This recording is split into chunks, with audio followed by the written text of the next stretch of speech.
So everyone, today I will be answering about our activity, which is activity 1, chapter 4, CSC 206. Okay, so the first question is, watch these two videos about beam and circus telepresence. How does the experience of being at a meeting using a telepresence robot compare with using a telepresence video conferencing system? So in a telepresence robot is that the user can control it whenever they want to go. They can go around, or they can control it whenever they are in the world. Also, it feels like they are right beside you. So it feels like that person is right beside you, because since it is a robot, it is moving, and they can see things around them, back, forth, left, and right. Since they can control that robot, they can control it in front, in behind, left, and right. Also, you can talk to each other face to face in any direction. So in this telepresence robot, you can talk face to face also, also you can talk beside, since they can control it like a normal person. But in compared to a telepresence video conferencing system, is that in this video they can control it, or they can move around just like in a robot.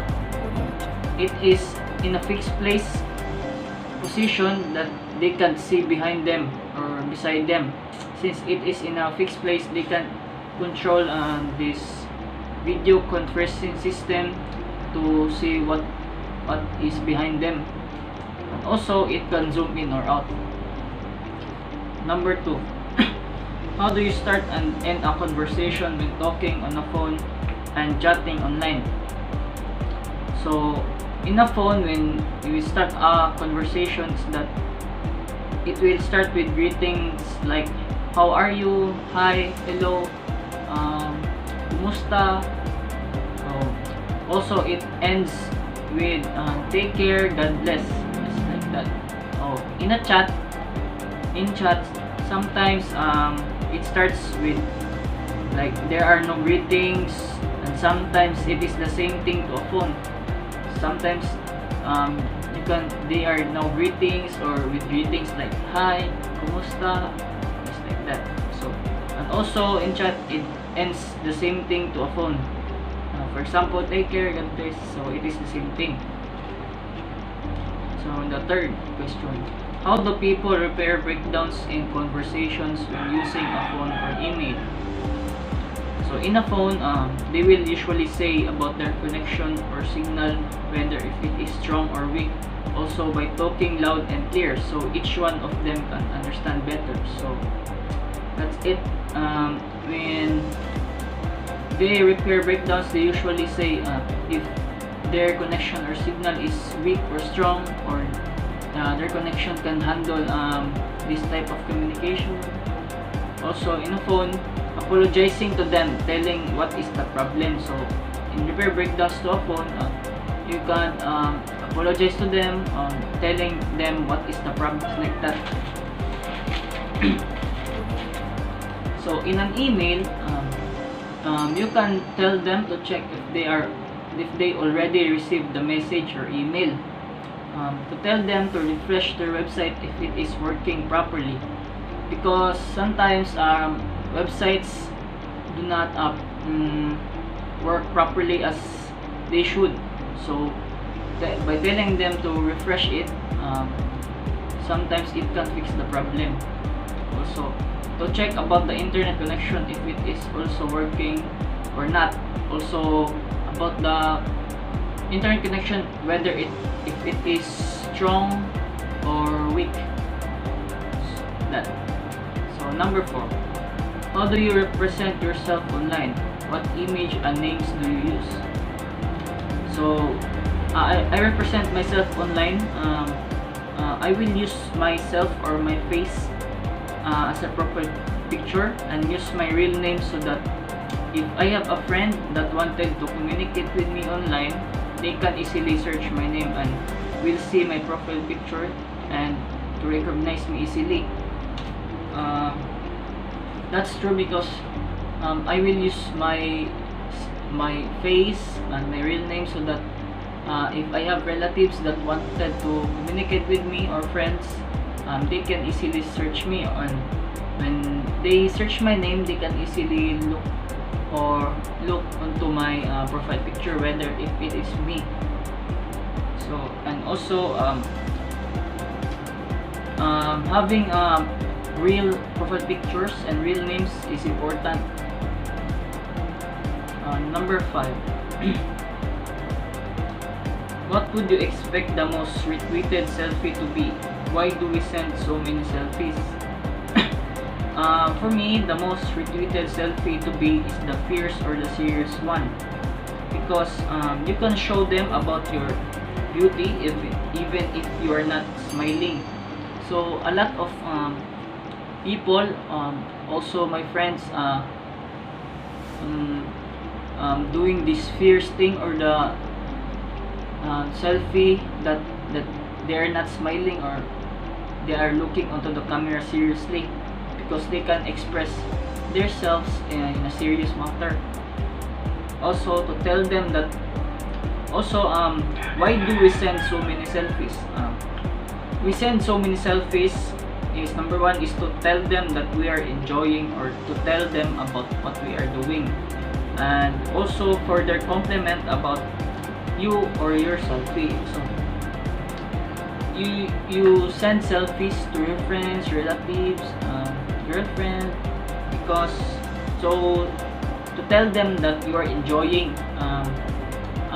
They can tell if you are enjoying about the expression in your profile picture, in your picture. Also to for their compliment about you on your selfie, so they can compliment you whether you are your selfie is nice, you're beautiful, you're handsome, like that. Next question, number 6.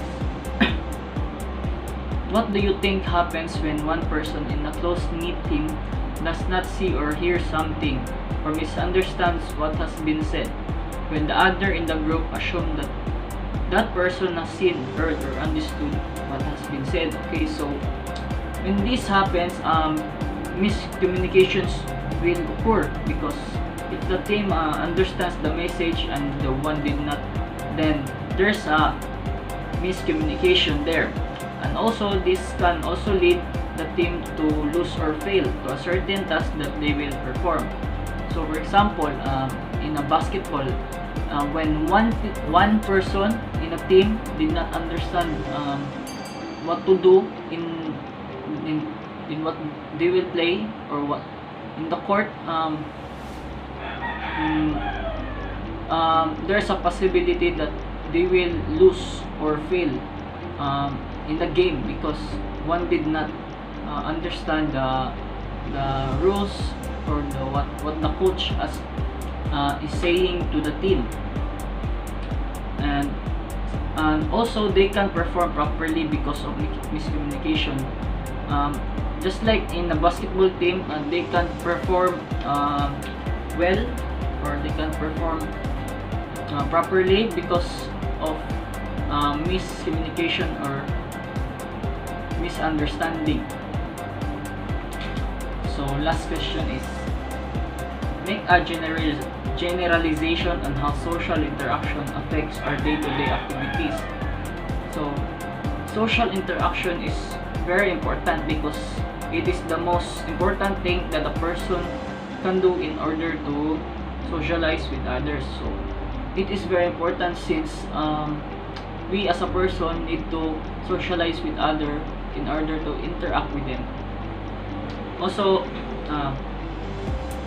it affects our day-to-day activities since social interaction is needed. And for example, when we need help, or we feel depressed or sad or stressed, then our family can help us, or our friends, because so that they can help you feel better or okay.